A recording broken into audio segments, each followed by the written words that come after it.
نقل عيالنا للمدارس بقى ليه تسهيلة.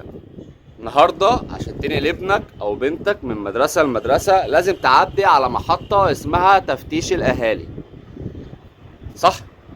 يلا بينا.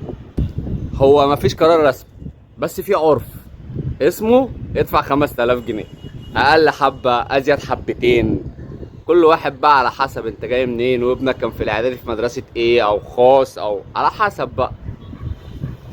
طب تحت مسمى ايه يا اسلام؟ نجيب حاجات للمدرسة،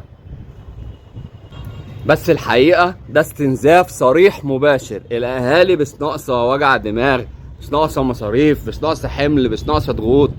يعني الناس مش مستحملة، الناس بتنقل في مكان ينفع ينقلوا فيه ولادهم يتناسب معاهم لان الظروف مش مستحملة. النهارده 3/4 الناس اللي كانت مودية عيالها في مراحل ابتدائي ومراحل اعدادي جت لحد ثانوي خلاص مش قادرة، خلاص مش هينفع. اللي جاي صعب، اللي جاي فيه دروس، اللي جاي فيه مصاريف، اللي جاي فيه عداد بيعد، فيه اب بينزل يلف الساقية عشان يكفي الدروس اللي لسه بتبتدي والسنة اصلا لسه ما ابتدتش. فالموضوع كبير قوي يا جماعة.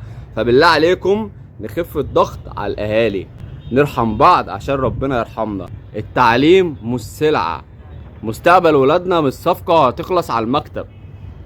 اتقوا الله وارحموا بعض، الناس مش ناقصة.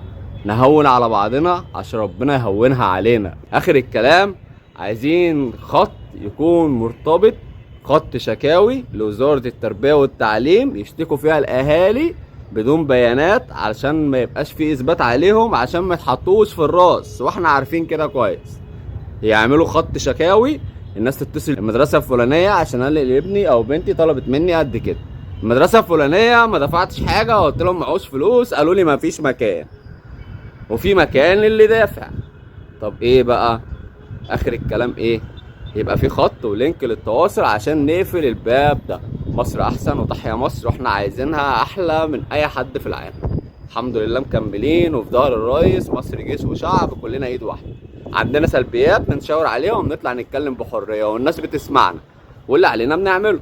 اي حد من الاهالي عايز يكتب كومنت ويقول اللي حصل معاه يفضل، ويلا بينا. وشرفتوني. متابعة منكم دعم ليا كمل. شكرا، سلام عليكم.